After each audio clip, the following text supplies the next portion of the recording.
7:30 on Friday morning, and I've just come into the studio to check the kiln.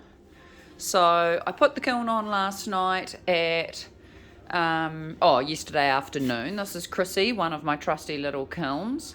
And what I'm checking for is that the moisture has released from the moulds inside. So up on top of the kiln, this is a bit of a homemade kiln, so you can see there's a vent, a hole there. So that hole in the top allows the moisture to come out of the moulds before I can close it up and continue with the heat cycles up to a top temp of 850 degrees Celsius. So the controller on the wall tells me that we're at approximately 350, which is where we should be for the drying out of the moulds. Now this is 350 degrees Celsius. A lot of glass artists believe that moulds need to be dried out a lot lower at 100 degrees or a bit above.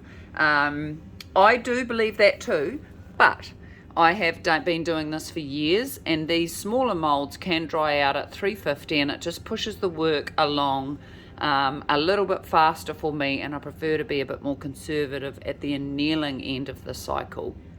So I need to check that the moisture is out of the kiln. So I've got a trusty piece of mirror here, and what happens is I put that over top of the vent, hopefully you can see this, and then check it, and you can see there's moisture or steam on it like you would see on a bathroom window. Well, that tells me there's still moisture in the kiln, and I need to leave it there for, well, I'll probably come back in another hour or so.